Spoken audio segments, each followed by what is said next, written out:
Alright guys, here we go. We're going to show you guys how to vacuum a vehicle, get it prepped for that interior detail package that we're doing. So first, just vacuum back and forth, try and pick up as much of the big debris as you possibly can. You'll notice that in some places I'll kind of go faster with the tip of the vacuum.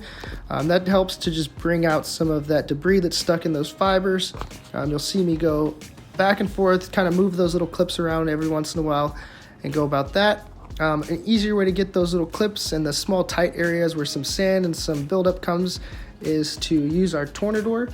So you'll see me blow out some areas, some dust flies out, and you'll see that I'm trying to get the areas that you can't really get with the vacuum, but a lot of sand, a lot of debris kind of gets stuck in. Once you're done doing that, just hit it one more time with the vacuum. You'll pick up all that stuff that you kind of blew to the middle of the center of the carpet there, and then you're good to go from there. All right, and you want to make sure that you vacuum the seats.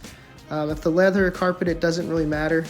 Make sure you put the seat all the way back. This is a very commonly missed area. When you're done degreasing and doing everything and you're done dressing, you'll notice that sometimes debris will fall out of that place and you got to do a final vacuum at the very end, and it's just a little dirtier than you had hoped for.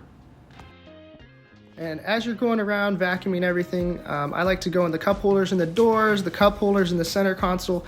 It just kind of helps you to get as much debris as possible so that last little bit you're not having to clean and degrease and vacuum at the end. Alright, once you're done with that, you'll want to head and vacuum the rest of the vehicle. Trying to get in those little tight corners and areas that you see. You make sure that you get underneath the seat as far as you can. I always like to push the seats as far forward as they can. It gives you good field of vision. If the seats go like upwards and downwards, I would always recommend pushing the seat all the way up so that way you can get all the way underneath the seat, and you don't have to like break your neck trying to look underneath or anything.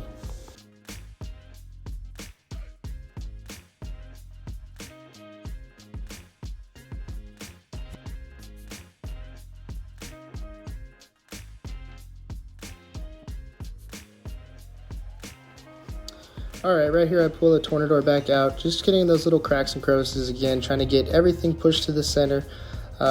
This is kind of an expert tip. When you get a car that's kind of flat like this one, this is my Toyota RAV4, there's not really any drop down from when you step into the vehicle. It's pretty flat.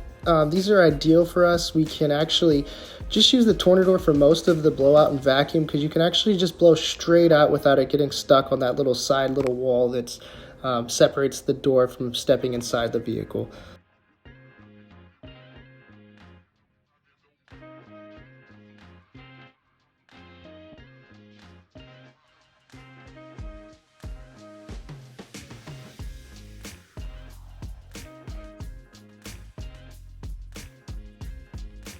Alright, once again, when I get into the front seat, I like to, make it as open as possible. Put the seat back all the way so you get that little crevice that's a lot of food gets stuck in. As you can see in the video, a piece of paper falls out that was stuck in that little area. I use the tornador to blow out most of this front seat area for the feet go, but I do pull out my vacuum because, like I said, this is my personal vehicle and I spilled some seeds, so they're stuck right there. And just trying to make sure I vacuum those up and kind of don't get the shop dirty. I want to make sure that if it's a big debris, I can just vacuum it up rather than just blow it into the shop. And lastly, I like to just go back through, touch up the rest of the vehicle one more time just to make sure that I got as much as I could. Sometimes when you're blowing from one area, it gets blown into another, whether that be from a cup holder, the seats, or whatever. You just like to go back and make sure you touch it up one last time.